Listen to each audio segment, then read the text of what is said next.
Hello बच्चों, let's read the question. The question says, mention different aspects of life in which women are discriminated or disadvantaged in India.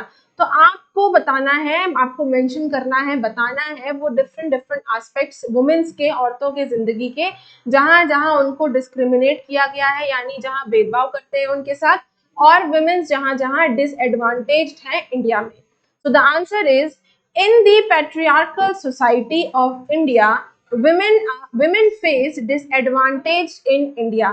तो क्या क्या है points देखते हैं. Point number 1 है, women have always been deprived of equal access to education. तो point number 1 कह रहा है कि औरतों को, वुमेन को हमेशा क्या हुआ कि एजुकेशन का एक्सेस इतनी इजीली नहीं मिला, बराबरी से एजुकेशन का राइट, अधिकार नहीं दिया गया है. In spite of their better performance, उनकी एजुकेशन में इतनी अच्छी परफॉर्मेंस होने के बाद भी दैन बॉयज, लड़कों के अगर कंपेयर करें तो mostly girls drop out from there schools. ज्यादातर लड़कियों के नाम जो हैं वो स्कूल से कटवा दिए जाते हैं. क्यों? As parents prefer to spend money on their sons education. क्योंकि पेरेंट्स यानी माँ बाप जो हैं वो बेटे की एजुकेशन पर, बेटे के, लड़कों की पढ़ाई लिखाई पर पैसा खर्च करना ज्यादा अच्छा समझते हैं, उसको ज्यादा प्रेफर करते हैं as compare to girls. Point number 2 है इक्वल रेम्यूनरेशन एक्ट 1976. इस एक्ट के तहत क्या हुआ है, provides the equal wages for equal work. यानी जो वेजेस हैं, जो मजदूरी करके जो पैसा मिलता है, चाहे वो आदमी का हो चाहे वो औरत का काम हो, दोनों को बराबरी के वेजेस दिए जाएंगे. बट इन एक्चुअल प्रैक्टिस, लेकिन हकीकत में, एक्चुअल प्रैक्टिस में ग्राउंड रियलिटी क्या है, almost in all sectors women are paid less than men. सारे सेक्टर्स में अगर आप देखें तो औरतों को आदमियों के कंपैरिजन में कम ही पैसे दिए जाते हैं. Even when both do exactly the same work, जबकि औरत हो चाहे आदमी हो, दोनों एक ही तरह का काम कर रहे हैं, लेकिन औरतों को आदमियों के मुकाबले कम पैसे दिए जाते हैं. ऑन एन एवरेज, औसतन अगर बात करें तो, an Indian women works 1 hour more than an average man every day. कि एक इंडियन वुमेन जो है, एक औरत जो है, वो 1 घंटा ज्यादा काम करती है अगर कंपेयर करें आदमियों से, लेकिन yet much of her work is not paid. जो वो 1 घंटा एक्स्ट्रा काम कर रही है उसको, उसका वो पैसा भी नहीं दिया जाता, and therefore often not valued. और उसके वो 1 घंटा जो एक्स्ट्रा काम कर रही है उसकी कोई वैल्यू भी नहीं की जाती है.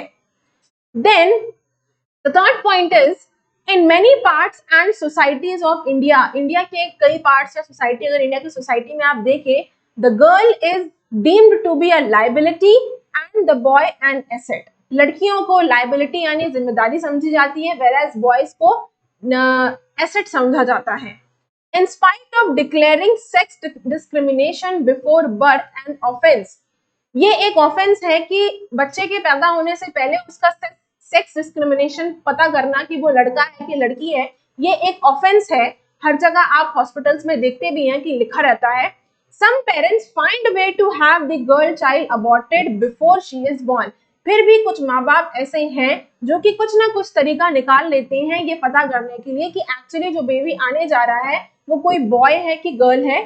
Due to such sex selective abortions, इस तरह के अबॉर्शंस के लिए क्या किया गया है, the national child sex ratio has declined to 919 in 2011 in some places. तो क्या हुआ है कि नेशनल चाइल्ड सेक्स रेशियो जो है वो घट गया है. 2011 की बात करें तो वो घटकर आ गया है 919 पर. कुछ जगहों पर it has fallen below 850 and 800, और कुछ जगहों पर तो ये 850 या 800 तक डिक्लाइन कर गया है. And last point, fourth point is, generally, आमतौर से, women are being harassed and sexually assaulted everywhere. Generally आमतौर से हम ये देखते भी हैं, सुनते भी हैं कि वुमेन्स को, औरतों को हैरेस भी किया जाता है और उनको सेक्सुअली असॉल्ट भी किया जाता है. कहां पर? एवरीवेयर, हर जगह जहां जहां वो काम कर रही है या फिर घरों में भी. if they are not safe at night, particularly in urban areas, यहाँ तक कि women's जो हैं वो रात में, स्पेशली अर्बन एरिया में, वो सेफ भी नहीं है, उनकी सेफ्टी बहुत कम है. they also face various forms of domestic violence such as beating and harassment. साथ ही साथ वुमेन्स जो हैं उनको बहुत सारे तरीकों का, बहुत सारे डोमेस्टिक वायलेंस का भी सामना करना पड़ता है, जैसे कि मारपीट हो गई या खाना पीना ना देना. So I hope you understood the question as well as the answer. Best of luck.